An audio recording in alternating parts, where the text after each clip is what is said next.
Good morning বন্ধুরা, আজকে আবার একটা নতুন ব্লগ নিয়ে। তো আজকে সকালবেলা উঠে পড়েছিলাম, মা বললো কফি করে নে নিজেই। তো এই দেখো আমি কফি করছি। তো আমি কফি করলে সর্বদা একটুখানি দুধ নিই, তারপরে এক প্যাকেট আমুল দুধ দিই, তাহলে কফিটা একটু মোটা হয়। তো ওটাই করছিলাম। প্রথমে দুধ নিয়ে নিয়েছিলাম, দিয়ে ওতে কফি দিয়ে তারপরে আমুল দুধ দিয়ে ওটাকে মোটা করেছিলাম।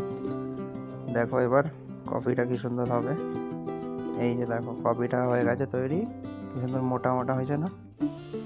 হাই বন্ধুরা, গুড মর্নিং। আজকে আবার একটা নতুন ব্লগ নিয়ে এলাম।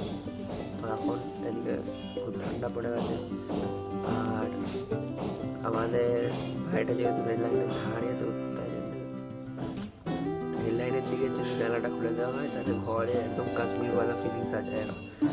তো ওই জন্যই সোয়েটার পরতে হয়েছে, তাহলে আমি লিটারেলি সোয়েটার পরি না, ঠান্ডাতেও পরি না, কারণ আমার খুব গরম লাগে। আমি ঠান্ডা ভালো লাগে, ঠান্ডার সিজনটা, বাট হাওয়া দিচ্ছে বলে সোয়েটার করা হয়েছে।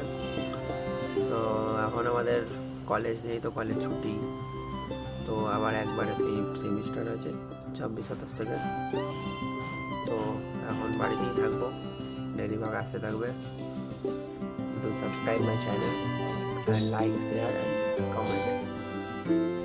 তোমরা জানিও যে তোমাদের কার কার শীতকাল ভালো লাগে আর কাদের কাদের অন্য গরমকাল বা বর্ষাকাল ভালো লাগে, এটা কমেন্টে জানিও কাদের শীতকাল ভালো লাগে। তারপর আজকে যেহেতু সবাই বাড়িতেই ছিল, তো মা বললো আজকে নবান্ন হবে, তো তাই জন্য এটা দেখো নবান্নর জন্য মা পায়েস বানাচ্ছিল। তারপরে নবান্ন যে চাল বাটা হয় সেটা করেছিল।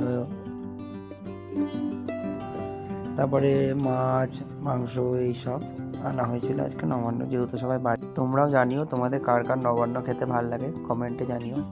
বাই।